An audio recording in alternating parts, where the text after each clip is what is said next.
In a small, humble village nestled beneath rolling hills and golden sunsets lived Maria, a woman of boundless love and resilience.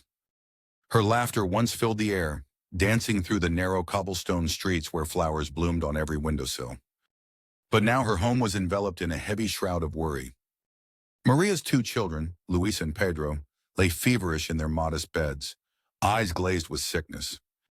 Their once vibrant cheeks were drained of color, and the joy that once sparkled in their eyes was dimmed by the relentless grip of illness. For days, Maria tried every remedy she knew, gathering herbs, speaking with healers, and singing the lullabies her mother once sang to her. As the moon cast its shimmering glow through the window, Maria knelt beside her children, her heart aching with desperation. With tears pooling in her eyes, she clasped her hands and looked to the heavens. "Oh, Lord," she whispered, "please hear my plea. Give my children strength, guide us with your mercy, and heal their ailing bodies. I beseech you, in your boundless compassion, to bring them back to health." Just as her voice carried the weight of her earnest plea into the night, a sinister chill crept through the room. The flickering candlelight cast shadows that danced eerily across the walls, and from within those shadows emerged a dark, menacing figure.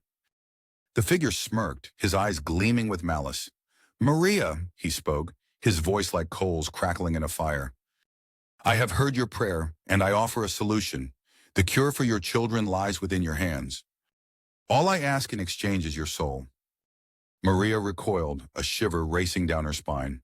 The promise was tempting, yet she stood firm, her conviction stronger than her fear. "Begone," she commanded. "My soul is not for you to claim. I will not barter with darkness, nor forsake the light that I hold dear."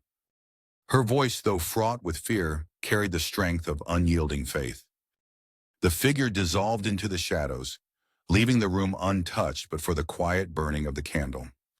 As the first light of dawn kissed the village, Maria awoke with a renewed sense of peace.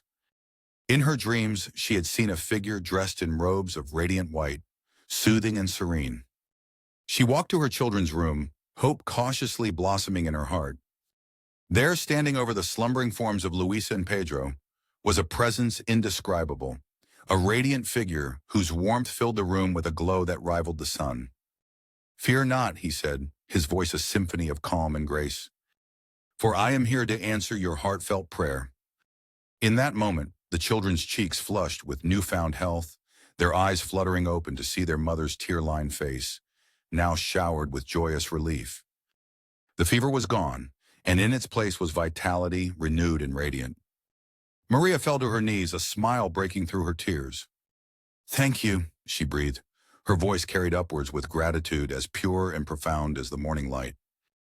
"Thank you." From that day on, the little house was filled again with laughter and song. The shadows were banished, and the village remembered Maria's story, a tale of faith, love, and the enduring light that shines even in the darkest hour.